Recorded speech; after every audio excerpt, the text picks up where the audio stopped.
ভাই 2টা সিঙ্গারা দেন, কালকে টাকা দিয়ে দিমুনে।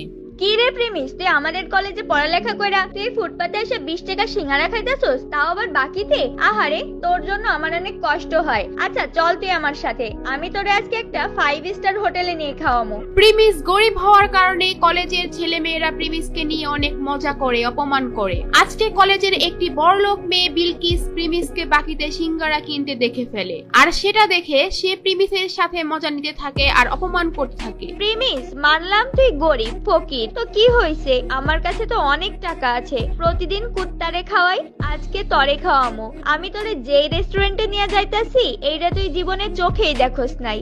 বিলকিস প্রিমিসকে যে রেস্টুরেন্টে নিয়ে যাবে সেটার নাম শুনে প্রিমিস রাজি হয়ে যায়। প্রিমিসের কোনো ধারণাই ছিল না ওই রেস্টুরেন্টে যাওয়ার পর যে কি একটা ঝাটকা খেতে হবে, কারণ এই রেস্টুরেন্টের মধ্যে বিলকিসের বয়ফ্রেন্ড বসেছিল আগে থেকেই। বিলকিস, এই প্রিমিস তোমার সাথে কি করে? এই ফকিররে তোমার সাথে রেস্টুরেন্টে কেন নিয়ে আইছো? আজকে কুত্তার জায়গায় এই ফকিরনের পোলা প্রিমিস রে কি খাওয়াইবা নাকি? শান বেবি, এমনিই নিয়ে আসছি ওরে, ওই দেখুক আমাদের মতো বড় লোকেরা কত দামি রেস্টুরেন্টে খাওয়া দাওয়া করি, ওই বুঝুক ওর কোনো ক্ষমতাই নাই আমাদের সাথে মিশার। ও যে কয় টাকা মাসে কামায় তত দিয়ে রেস্টুরেন্টে একবেলা খাবারও পাওয়া যাবে না। আচ্ছা, তুমি আমার এখানে এসে বসো, আমি ওয়েটারকে ডাক দেই। এ ওয়েটার, এদিকে আসো। এরপর ওয়েটার তাদের অর্ডার নেওয়ার জন্য আসে। আজকে আমরা প্রেমিসের জন্য স্পেশাল কিছু অর্ডার করব, জীবনে তো খাই নাই এগুলা। আরে প্রিমিস চৌধুরী সাহেব, আপনি এখানে? স্যার, আমি আপনাকে দেখি নাই, সরি স্যার, আমাকে মাফ করবেন। প্রিমিসকে দেখে ওয়েটার আশ্চর্য হয়ে যায় আর ওইখান থেকে চলে যায়, কিন্তু বিলকিস আর বিলকিসের বয়ফ্রেন্ড এটা দেখে একেবারে অবাক হয়ে যায়, আর তারা দুজনেই বুঝতে পারে না ওখানে কি হলো। প্রেমিস, তোমার এই ওয়েটার চৌধুরী স্যার কেন বললো? তার মানে কি তুমি এই হোটেলে আগেও আসছো?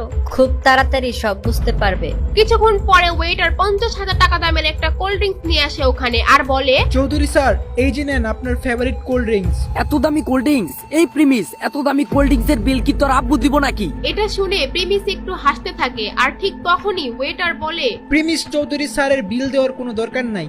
মানে কি? হোয়াট? 20 টাকার সিঙ্গারা বাকিতে খাওয়া প্রিমিসের কাছ থেকে 50,000 টাকার কোল্ড ড্রিঙ্কস এর টাকা ওয়েটার কেন নিচ্ছে না? ওয়েটার প্রিমিসকে চৌধুরী স্যার কেনই বা বলতেছে? কে এই প্রিমিস? জানতে চাইলে দিবস গেমিং এর ফুল ভিডিওটি দেখতে থাকুন। প্রিমিস খুব সাধারণ একটি ছেলে, সব সময় ময়লা সেলাই করা জামা কাপড় পরে কলেজে আসতো। প্রিমিস কলেজে পড়াশোনার পাশাপাশি একটি রেস্টুরেন্টে ফুড ডেলিভারির কাজ করে, সেখানে সে মাত্র 8,000 টাকার বেতন পায়। আর মজার ব্যাপার হলো, প্রিমিস যে কলেজে পড়ে সেখানে তার একটি গার্লফ্রেন্ডও ছিল, আর তার নাম হলো সুনাইরা। তো একদিন সন্ধ্যাবেলা যখন প্রিমিস তার ফুড ডেলিভারির কাজ শেষ করে বাসায় যাবে, ঠিক তখনই তাদের রেস্টুরেন্টে একটি অর্ডার আসে, আর তখন সেই রেস্টুরেন্টের ম্যানেজার প্রিমিসকে ডাকে এবং বলে, এই প্রিমিস দাঁড়াও, একটা খাবারের অর্ডার আসছে, এটা তুমি ডেলিভারি দিয়ে আসো।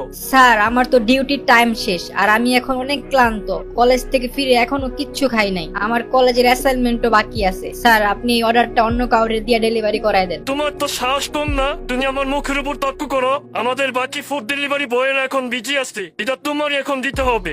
স্যার, এখন আমার খুব দুর্বল লাগতেছে, না হলে আমি ডেলিভারিটা দিয়ে আসতাম, আর এই অবস্থায় সাইকেল চালা যেতে হয়তো আমি পারবো না। তোমাকে চাকরি দেওয়া আমার ভুল হয়েছে, কোনো কাজ দিলে তুমি এমন ফালতু অজলাত দেখাও, চাকরি থেকে বাদ দিলে তখন দেখা যাবে চাকরি কোথায় পাও। তুমি চালো আমার বাইকটা নিয়ে খাবারটা পৌঁছে দিয়ে আসো। আচ্ছা ঠিক আছে, আমি যাচ্ছি। প্রিমিস এই ক্ষুধার্ত শরীর নিয়েও খাবার ডেলিভারি দিতে রাজি হয়। যদিও তার কাজের সময় শেষ হয়ে গিয়েছে, তারপরেও ম্যানেজারের কথায় তার চাকরি হারানোর ভয়ে সে যেতে বাধ্য হয়। তাই সেই কথা চিন্তা করে রেস্টুরেন্ট থেকে খাবার নিয়ে বের হয় ডেলিভারি দেওয়ার জন্য। A few moments later. আরে কত সুন্দর বাইক! ইস, এরকম একটা বাইক যদি আমার থাকতো, এই বাইক দিয়ে সোনাইরাকে নিয়ে ঢাকা শহরের অলিতে গলিতে নিয়ে ওকে ঘুরতাম।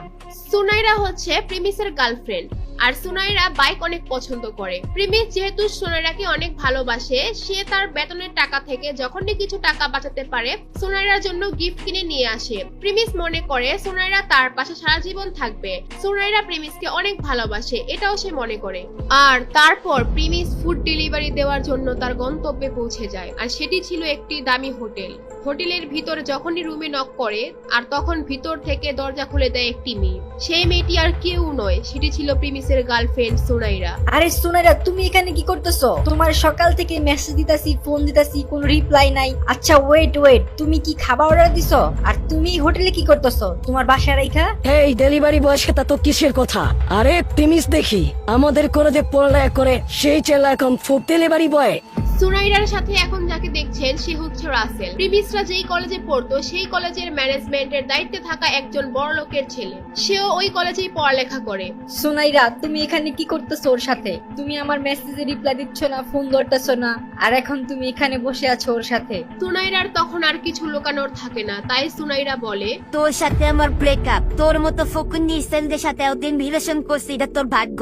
তোর তো একটা বাইক কেনার সামর্থ্য নাই, আমাকে কোথাও ঘুরতে নিয়ে যাস না। তোর মতো ফকিনের পোলার সাথে কে রিলেশন রাখবে রে? প্রিমিস সুনাইরার কথা শুনে যেন তার মাথায় আকাশ ভেঙে পড়লো। প্রিমিস সুনাইরাকে নিয়ে এত স্বপ্ন দেখতো, আর সেই সুনাইরা তার সাথে এই কাজ করলো। প্রিমিস একদম নীরব হয়ে ওইখান থেকে চলে আসতে থাকে। সারাদিন না খাওয়া, তার মধ্যে এত বড় ধাক্কা, সে একদম ভেঙে পড়ে। আর ঠিক তখনই কাহিনীতে আসে নতুন টুইস্ট। তার ফোনে একটা মেসেজ আসে, আর সেখানে লেখা থাকে প্রিমিস চৌধুরী আজকে থেকে তার অভাবী জীবন থেকে মুক্ত, আর তার ব্যাংক অ্যাকাউন্টে 500 কোটি টাকা অ্যাড হয়েছে, এবং সে তার পরিবারের গরিবী পরীক্ষায় পাশ করেছে। আপনারা হয়তো ভাবছেন এটা আবার কিসের পরীক্ষা। চৌধুরী ইন্ডাস্ট্রির একমাত্র ছেলে ছিল প্রিমিস। তাদের চৌধুরী পরিবারের একটা নিয়ম ছিল, তাদের পরিবারের ছেলেদের তারা ছোটবেলা থেকেই সমস্ত সম্পত্তি ও টাকা পয়সা থেকে বঞ্চিত করে দেয় এবং গরিব অবস্থায় ছেড়ে দেয়। একটা সময় গিয়ে যখন তাদের 21 বছর বয়স পূরণ হয়, তখন তারা তাদের সমস্ত সম্পত্তি ফিরে পায়। আর সেই দিনটি ছিল আজকে। কি হবে এখন? কি করবে এখন প্রিমিস? কি হতে যাচ্ছে প্রিমিসের সাথে? এগুলো জানতে চাইলে আর পরের পর্ব দেখতে